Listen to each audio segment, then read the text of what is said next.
E essa história de que Alan, atacante do Palmeiras, tem tudo acertado para virar reforço do Liverpool depois da Copa do Mundo.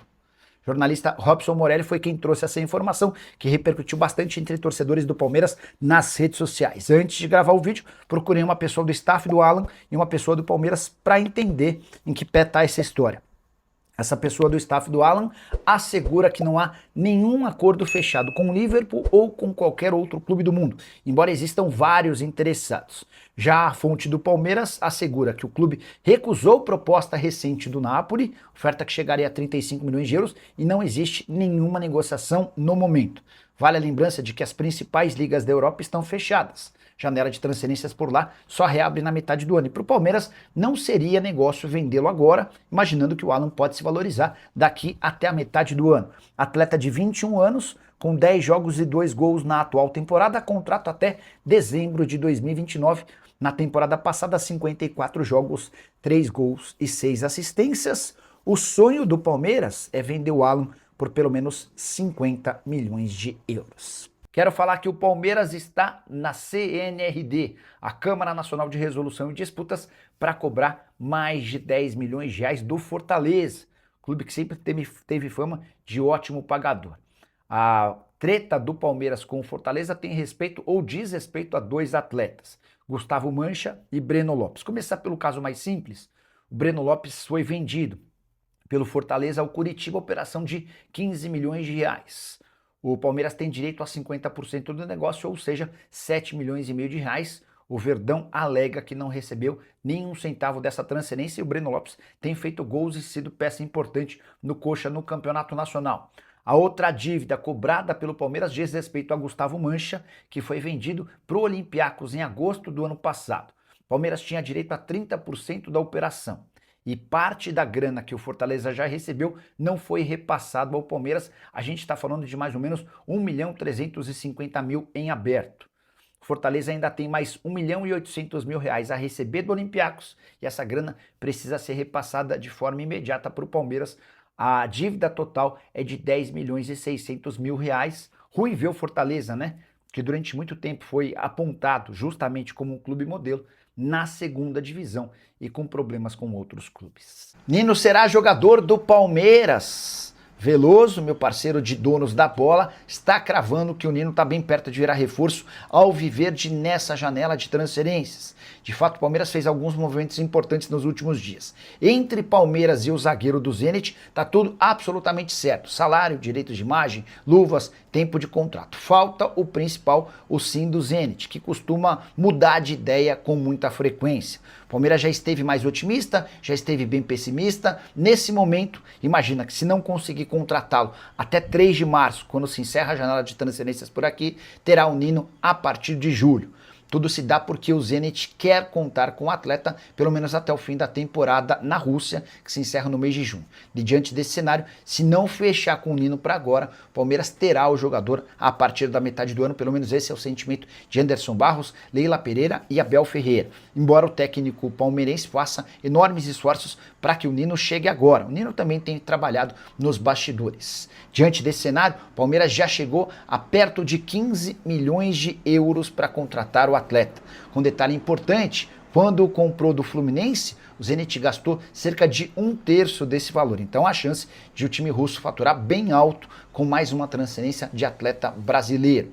Importante registrar que o Fluminense também tem a intenção de contratar o Nino, mas o Palmeiras vê o Fluminense como carta fora do baralho diante das cifras envolvidas e da vontade do Nino em se juntar a John Arias e companhia, a tendência é que o Palmeiras leve a melhor. Só não dá para cravar se ele chega ainda nessa janela de transferências. Palmeiras que terá o reforço importante de John Arias para o mata-mata do Campeonato Paulista já nas quartas de final contra o Capivariano. Se correr tudo bem, o Palmeiras deve ter um clássico na semifinal do Paulistão.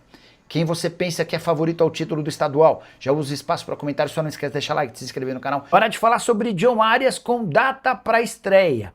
O Arias participou normalmente, pela primeira vez de forma integral, de treinos do Palmeiras ao longo dessa semana.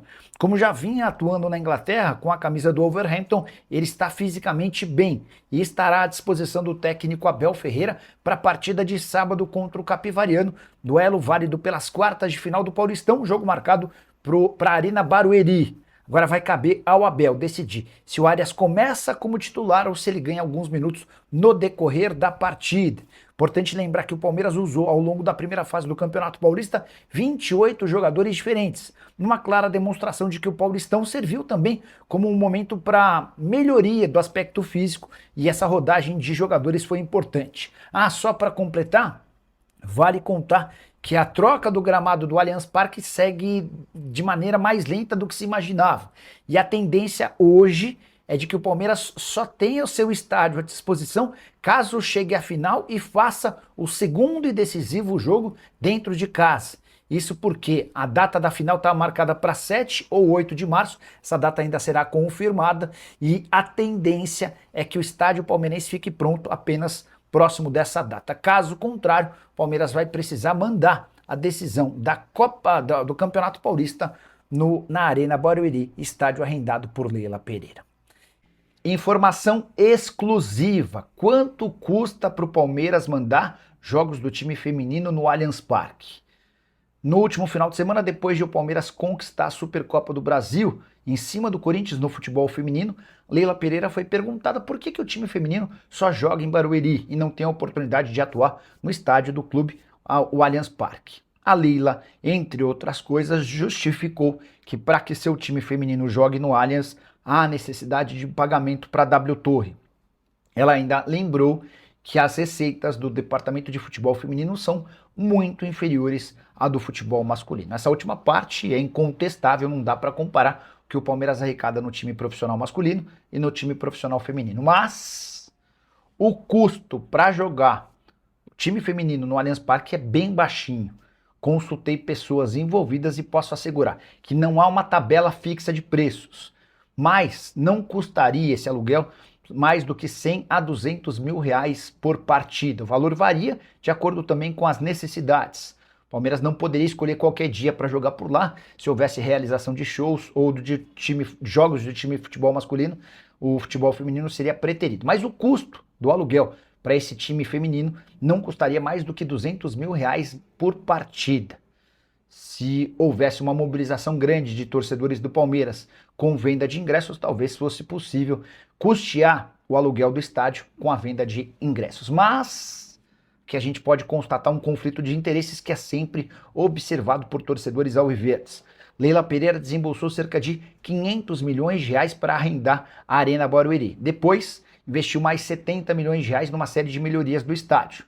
Para que o seu estádio não se torne um elefante branco, o presidente do Palmeiras decidiu que os times de base do Palmeiras e a equipe feminina só jogariam na Arena Barueri. Estádio que não caiu na graça do torcedor alviverde, até pela localização, média de público, pouca presença e enormes prejuízos. Mas se não houver o futebol feminino e as categorias de base, todo o investimento feito pela Leila Pereira na Arena Barueri seria em vão.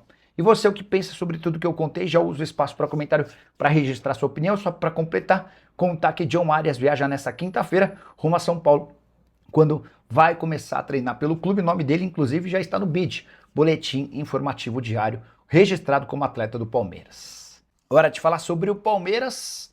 Apesar da temporada de 2025 sem nenhum título, o ano se tornou histórico do ponto de vista financeiro. É que os últimos números apresentados pelo Verdão apontam que o Palmeiras teve 500 milhões de reais de receita a mais do que seu recorde de faturamento numa única temporada. Bora aos números. Em 2024, o Palmeiras havia fechado com uma receita de 1 bilhão 274 milhões de reais. Era, até então, o ano de maior faturamento do Palmeiras. Veio 2025 e o Palmeiras arrecadou 1 bilhão e 700 milhões de reais. E imagina se o Palmeiras tivesse vencido, por exemplo, o Campeonato Brasileiro e a Libertadores da América. Cifras se aproximariam dos 2 bilhões de reais. Importante registrar que essa receita recorde do Verdão numa temporada sem títulos tem muito a ver com a capacidade de arrecadação com venda de atletas. O Verdão faturou em 2025 cerca de 600 milhões de reais com transferências de jogadores, vários dos atletas formados na base, entre eles Estevão. Quero destacar também a escadinha de crescimento do Palmeiras em relação às suas receitas. Em 2022, pouco tempo atrás, o Palmeiras havia arrecadado 856 milhões de reais. 908 milhões em 2023, 1 bilhão 274 milhões em 2024 e 1 bilhão e 700 milhões de reais em 2025. Em relação ao superávit, o número ainda não é final, mas existe uma expectativa de um lucro entre despesas e receitas de algo na casa dos 280 milhões de reais. O que dá para dizer é que o Palmeiras segue sendo muito bem administrado financeiramente. Esportivamente falando, dá para discutir. Fala pessoal, estamos aí com atualizações importantes do Palmeiras. Se inscreva e ative o sininho para receber mais atualizações do Verdão. Deixe seu like, que é muito importante para o crescimento do canal. Utilize o espaço aqui embaixo para registrar sua opinião. Ficamos por aqui com mais esse giro de notícias. Um abraço e até o próximo vídeo.